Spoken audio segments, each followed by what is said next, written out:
থেকে আলোচনা যে সেনাবাহিনী চড়াও হলেন কেন, তার মানে কি সেনাবাহিনী থেকে একটা বার্তা দেয়া হলো যে কোনো ধরনের বিশৃঙ্খল পরিবেশ তৈরি করে সেটা থেকে পার পাওয়া যাবে না, সেনাবাহিনী এখন থেকে কাউকে ছাড় দেবে না। 5 আগস্টের পর থেকেই সেনাবাহিনী মাঠে রয়েছে, কিন্তু তাদেরকে এই ধরনের লাঠিচার্জ করা কিংবা অ্যাকশনে যাওয়া এরকম ঘটনা খুব একটা দেখা যায়নি। তাদের কারুর মাথায় বোতল নিক্ষেপ, আবার কারুর গলায় অলরেডি জুতুর মালা পরিয়ে দিয়েছে এই জাতি। শেখ হাসিনার ছবিতে ডাস্টবিন বানিয়ে আমরা যখন ময়লা নিক্ষেপ করতে দেখেছি, অপরদিকে মাহফুজের ছবি দিয়ে ডাস্টবিন বানিয়েও সেখানেও ময়লা নিক্ষেপ করতে দেখেছি। বড়ই অদ্ভুত এই জাতি। হাসনাত আব্দুল্লাহকে ক্ষমা চাওয়ার আহ্বান জানিয়েছে কুমিল্লা বিএনপি। এর একটি কারণ হলো কুমিল্লার মাটিতে দাঁড়িয়ে হাসনাত আব্দুল্লাহ এনসিপি নেতা, তিনি বলেছেন যে আওয়ামী লীগের টাকায় বিএনপি রাজনীতি চলে। এই বক্তব্যকে তীব্রভাবে প্রত্যাখ্যান করেছে এবং তাকে ক্ষমা চাওয়ার আহ্বান জানিয়ে বলেছে যে হাসনাত আব্দুল্লাহ কুমিল্লা রাজপথে জায়গা থাকবে না বলে হুঁশিয়ারি দিয়েছেন। আসসালামু আলাইকুম দর্শক, ভিডিওর শুরুতে কয়েকটি ভিডিও ফুটেজের অংশ বিশেষ আপনারা দেখেছেন। ভিডিওগুলো দেখেই বুঝতে পেরেছেন আজকের এই ভিডিওটি কতটুকু গুরুত্বপূর্ণ হতে চলেছে। তাই সবাইকে বলবো না টেনে একটু ধৈর্য ধরে সবগুলো ভিডিও আপনারা দেখবেন।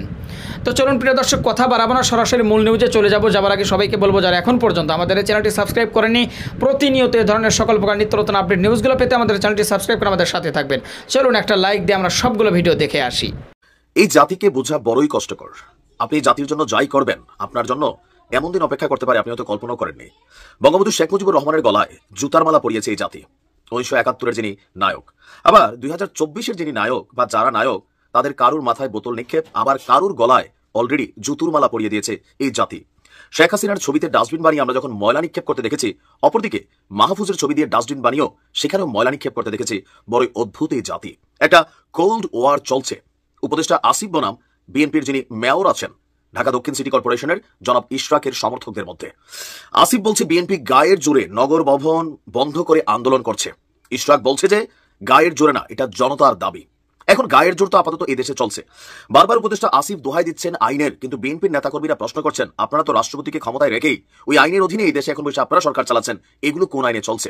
এক ভিন্ন রকম দৃশ্য আমরা দেখছি। আর আফসোস লাগছে যে এত দ্রুত এই আসিফদের গলায় জুতার মালা মানুষ পরাই দিবে, এটা কিন্তু আমরা ভাবি নাই। তবে এই দেশে সবই সম্ভব। যেদিন আমরা বঙ্গবন্ধুর গলায় জুতুর মালা দেখেছি, তখনই বোঝা গেছে যে এই জাতি তাদের হিরোদেরকে কত দ্রুত ভিলেন বানাইতে পারে। দর্শক, ক্ষমতার লড়াই, ক্ষমতার খেলা।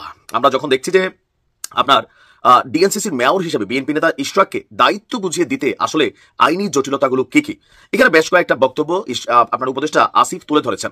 কিন্তু বরাবরই প্রশ্ন যে এই দেশে এখন আইন মেনে কি হচ্ছে? সবকিছুকে আইন মেনে হচ্ছে, নাকি ধরেন যেখানে এই সরকার তাদের পছন্দ হয় না সেখানে আইনের ইস্যু? যেমন উত্তর সিটি কর্পোরেশনের যিনি মেয়র হয়েছেন, তাকে কোন আইন মেনে প্রশাসক হিসাবে মেয়র না নিয়োগ দেওয়া হয়েছে? সেক্ষেত্রে ইশরাকের এই পদটা পাইতে আমার মনে হয় যে লানত কপালে থাকলে যা হয় আর কি। উপদেষ্টা আসিফের আরো হয়তো লাঞ্ছিত হওয়ার ইস্যু আছে। আমার মনে হচ্ছে কেন বিএনপি পাগল হয়ে গেছে ভাই, কারণ রায় চলে আসছে। এমনকি সরকার পতনের পর সম্ভবত চট্টগ্রামে একজন নেতা, তিনি কিন্তু আপনার ক্ষমতা পেয়ে গেছেন, বিএনপি পন্থী না জামাতপন্থী আমি জানি না, তিনি মেয়র হিসেবে দায়িত্ব পালন করছেন। এখন ইশরাকেরটা নিয়ে কি সমস্যা? সমস্যাটা আসলে আমরাও বুঝছি না। তবে সমস্যা তুলে ধরেছেন উপদেষ্টা আসিফ মাহমুদ। তিনি বলছেন যে আরজি সংশোধন অবৈধ মর্মে হাইকোর্টের রায় ভায়োলেট করে নির্বাচন কমিশন ট্রাইব্যুনাল এই রায় প্রদান করেছে। দ্বিতীয়ত, নির্বাচন কমিশন শুনানিতে অংশগ্রহণ না করায় একপাক্ষিক রায় হয়েছে, পরবর্তীতে আপিল কমিশনেও তারা এখানে কোনো কিছু আবেদন করেনি।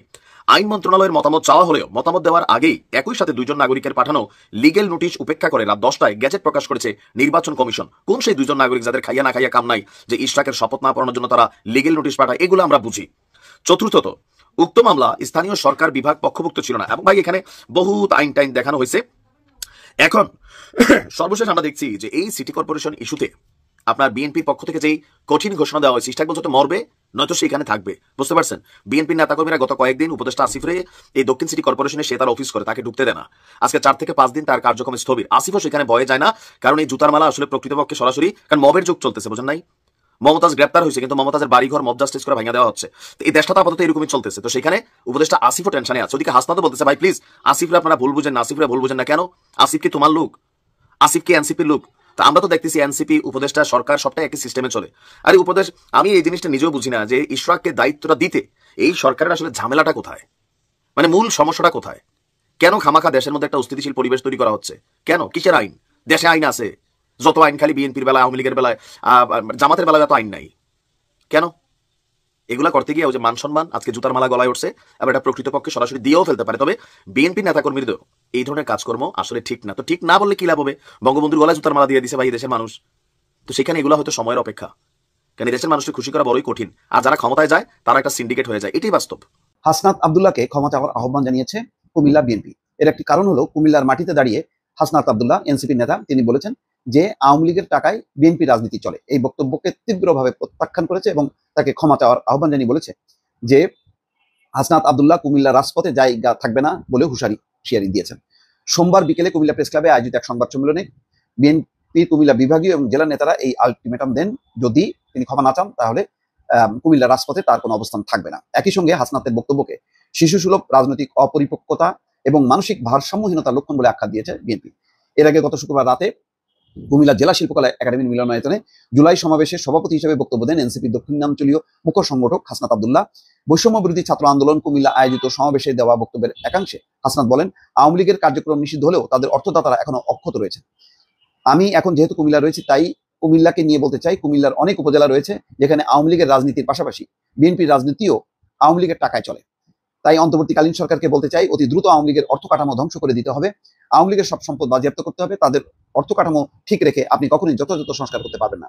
এই কথার একটা ইঙ্গিত হলো এই যে আওয়ামী লীগ তার নিজের অস্তিত্বের স্বার্থে তারা টাকা দিচ্ছে বিএনপি নেতাদেরকে, যাতে তারা মানে টিকে থাকতে পারে। তো সেটাই উল্লেখ করছেন এনসিপির নেতা হাসনাত আব্দুল্লাহ, কিন্তু যেটাকে একেবারেই মিথ্যা, বানোয়াট এবং শিশুসুলভ এবং রীতিমতো ক্ষমা চাওয়ার আহ্বান জানিয়েছেন বিএনপি নেতারা। লিখিত বক্তব্য দেন কুমিল্লা বিভাগীয় বিএনপির সাংগঠনিক সম্পাদক মোহাম্মদ সেলিম ভুইয়া। তিনি বলেন, সম্প্রতি হাসনাত আব্দুল্লাহ একটা অনুষ্ঠানে এই কথা বলেছেন যে কুমিল্লায় বিএনপির নেতা কর্মীরা আওয়ামী লীগের টাকায় রাজনীতি করেন। এই ধরনের বক্তব্য শুধু মিথ্যাচার নয়, এটি একটি রাজনৈতিক শিষ্টাচার বহির্ভূত, দায়িত্ব জ্ঞানহীন এবং বিভ্রান্তিকর উক্তি। এটি বিএনপি নেতা কর্মীদেরকে ব্যথিত এবং ক্ষুব্ধ করেছে। রাজনীতিতে অপরিপক্কতার কারণে হাসনাত এই মন্তব্য করেছেন। আসলে এখন তৃণমূল পর্যায়ে বিভিন্ন জায়গায় বিএনপির সাথে এনসিপি, আবার বিএনপির সাথে জামাত, এই দ্বন্দ্ব সংঘাত চলছে। কয়েকদিন আগে পাবনাতে যেটা ঘটলো, হাবিবুর রহমান হাবিব তিনি বলেছেন এখানে তার ওই অঞ্চলে কোনো মাদ্রাসা মসজিদের ইমাম মুয়াজ্জিন হতে পারবে না জামাতের নেতা কর্মীরা। এটা সেখানে যে সংঘাতময় পরিবেশের প্রেক্ষিতে হাবিবুর রহমান হাবিব এই কথা বলেছেন। বহু জায়গায় দ্বন্দ্ব সংঘাত চলছে, বিএনপির ভেতরে আভ্যন্তরীণ দ্বন্দ্ব চলছে। এই দ্বন্দ্ব সংঘাত নির্বাচন আস্তে আস্তে কি পর্যায়ে যায় সেটি সবাই তা নিয়ে উদ্বেগ উৎকণ্ঠা। দর্শক, সেনাবাহিনী নিয়ে আলোচনা থেমে নেই, সেনাবাহিনী নিয়ে নানা রকমের আলোচনা হচ্ছে। এরই মাঝে আমরা যখন গত পরশুদিন প্রেস ক্লাবের সামনের ঘটনাটা দেখলাম, সাবেক সেনা সদস্যরা প্রেস ক্লাবের সামনে বিক্ষোভ করলেন এবং শেষ বেলায় সেনাবাহিনীকে তাদের উপরে চড়াও হতে দেখা গেল, ব্যাপক লাঠিচার্জের ঘটনা ঘটলো। তখন থেকেই আলোচনা যে সেনাবাহিনী চড়াও হলেন কেন, তার মানে কি সেনাবাহিনী থেকে একটা বার্তা দেওয়া হলো যে কোনো ধরনের বিশৃঙ্খল পরিবেশ তৈরি করে সেটা থেকে পার পাওয়া যাবে না, সেনাবাহিনী এখন থেকে কাউকে ছাড় দেবে না। 5 আগস্টের পর থেকেই সেনাবাহিনী মাঠে রয়েছে, কিন্তু তাদেরকে এই ধরনের লাঠিচার্জ করা কিংবা অ্যাকশনে যাওয়া এরকম ঘটনা খুব একটা দেখা যায়নি। 2-1 ক্ষেত্রে দেখা গেছে যখন ছিনতাইকারী ডাকাত ধরেছেন তখন তাদেরকে বিভিন্নভাবে শায়েস্তা করা, তাদেরকে পেটানোর ঘটনা ঘটেছে। সেটা একান্তই একেবারে ক্লিন অপরাধী, সেই ক্ষেত্রে আমরা দেখেছি। কিন্তু সাধারণ বিভিন্ন রকমের আন্দোলন সংগ্রাম এইসব ক্ষেত্রে অনেক কিছু ঘটেছে, পুলিশ অ্যাকশন নিয়েছে, কিন্তু সেনাবাহিনীকে কখনো অ্যাকশনে দেখা যায়নি। কিন্তু প্রেস ক্লাবের সামনে আমরা ভিন্ন চিত্র দেখেছি। যখন প্রেস ক্লাবে মিটিং শেষে সেনা কর্মকর্তারা গাড়িতে করে ফিরছিলেন তখন তার গাড়ির সামনে যেভাবে শুয়ে পড়েছিল সাবেক সেনা সদস্যরা এবং বিশৃঙ্খল পরিবেশ তৈরি করেছিল, বাজে স্লোগান দিচ্ছিল, তখন কিন্তু সেনা সদস্যরা অর্থাৎ এখনকার চলমান সেনা সদস্যরা চড়াও হতে বাধ্য হয়েছিলেন। এরপরে আইএসপিআর থেকে একটা বিবৃতি দেওয়া হয়েছে এটার মাধ্যমে। এই বিবৃতি একটা মেসেজ দেয়। কি মেসেজ দেয় সেটা বিবৃতিটা জানলেই আপনারা বুঝতে পারবেন। যখন আমরা গত 2 দিন থেকে যখন দেখছি যে আওয়ামী লীগের লোকজন বিভিন্ন ধরনের শোডাউন করছে, আওয়ামী লীগের লোকজন সামাজিক যোগাযোগ মাধ্যমে লেখালেখি করছে যে গত পরশু দিনই যেদিন প্রেস ক্লাবের সামনে এই ঘটনাটা ঘটে সাবেক সেনা সদস্যদের, সেদিনই ঢাকায় অন্তত 26টি জায়গায় নাকি তারা ঝটিকা মিছিল করেছে। এছাড়া 20টিরও বেশি জেলায় একই দিনে তারা ঝটিকা মিছিল করেছে। আওয়ামী লীগের কেন্দ্রীয় কার্যালয়ের সামনে তাদেরকে সমবেত হতে দেখা গেছে, সেখানে আওয়ামী লীগের পতাকা উড়িয়েছে তারা।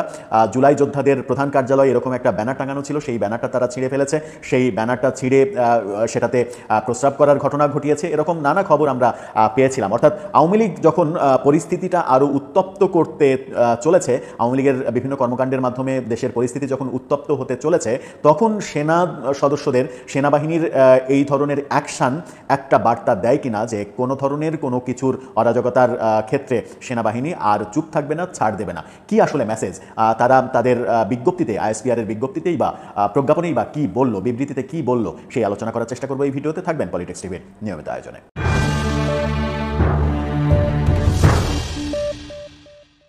দর্শক, পলিটিক্স টিভির নিয়মিত ভিডিওগুলো স্পন্সর করছে প্রজাপতি.টিভি, নতুন ওটিটি প্ল্যাটফর্ম। আপনারা চাইলে ইউটিউবে, ফেসবুকে, ইনস্টাগ্রামে, টিকটকে দেখে নিতে পারেন। ডেসক্রিপশন বক্সে লিঙ্ক দেওয়া থাকবে, সেখান থেকেও আপনারা দেখে নিতে পারেন প্রজাপতির কার্যক্রম। বলছিলাম সেনাবাহিনীর কথা এবং প্রাসঙ্গিকভাবে আওয়ামী লীগের শোডাউনের কথা। আওয়ামী লীগ ব্যাপক হারে শোডাউন করেছে একদিন আগে, আমরা এটা দেখেছি। এবং সেই শোডাউনের পরে আওয়ামী লীগের লোকজনের সামাজিক যোগাযোগ মাধ্যমে অ্যাক্টিভিটিস বেড়ে গেছে এবং তারা নিজেরাই এক ধরনের স্বীকারোক্তি দিচ্ছে যে এখানে তারা মিছিল করেছে, ওখানে মিছিল করেছে। বিভিন্ন ভিডিও তারা সামাজিক যোগাযোগ মাধ্যমে আপলোড দিচ্ছে। প্রধান কার্যালয়ের সামনে তারা সমবেত হয়েছে, সেখানে জুলাই যোদ্ধাদের প্রধান কার্যালয়ে এরকম একটা ব্যানার টাঙানো হয়েছিল, সেই ব্যানারটা ছিঁড়ে ফেলেছে। ছেঁড়ার পরের অবস্থা কি, সেখানে তারা আওয়ামী লীগের পতাকা উড়িয়েছে। এরকম বিভিন্ন ছবি সামাজিক যোগাযোগ মাধ্যমে তারা পোস্ট করছে, এক ধরনের ওপেন জানান দিচ্ছে। এবং কতজন গ্রেপ্তার হচ্ছে, সেদিনই দৈনিক সমকাল নিশ্চিত করেছিল যে 11 জন গুলিস্তান থেকে গ্রেপ্তার হয়েছিল। সেই ঘটনা যখন গুলিস্তানে ঘটছিল তখন আমরা সারা দিনব্যাপী দেখেছি প্রেস ক্লাবের সামনে সাবেক সেনা সদস্যরা তাদের চাকরি ফেরত পাওয়ার দাবিতে সেখানে কর্মসূচি পালন করছে। আশঙ্কা ছিল যে তারা জাহাঙ্গীর গেটে, সেনা সদরের জাহাঙ্গীর গেটে এক ধরনের নাশকতা তৈরির চেষ্টা করছে। এই কারণেই তাদের যে মাস্টার মাইন্ড তাকে আগের রাতেই গ্রেপ্তার করা হয়েছিল এবং গ্রেপ্তারের সময় সেই মাস্টার মাইন্ড সেনাবাহিনীকে আক্রমণ করার চেষ্টা করেছিল, এরকম কথাও শোনা যাচ্ছে। সেদিন সেনাবাহিনীকে চড়াও হতে দেখা গেছে যখন প্রেস ক্লাবের ভেতরে তাদের বৈঠক শেষে সেনাবাহিনীর সদস্যরা গাড়ি নিয়ে চলে যাচ্ছিলেন, তখন তার গাড়ির সামনে সাবেক অর্থাৎ চাকরিচ্যুত সেনা সদস্যরা শুয়ে পড়ে, বিশৃঙ্খল পরিবেশের সৃষ্টি করে, নানা ধরনের বাজে স্লোগান দেয়। তখন সেনাবাহিনী তাদের উপরে চড়াও হতে বাধ্য হয়। সেই চড়াওটা তারা কেন হলো, সেরকম একটা বিবৃতি আইএসপিআর থেকে দেয়া হয়েছে। সেই বিবৃতির শিরোনামটা দেওয়া হয়েছে বরখাস্ত বা অব্যাহতিপ্রাপ্ত সাবেক সেনা সদস্যদের বিক্ষোভ ও বাংলাদেশ সেনাবাহিনীর অবস্থান।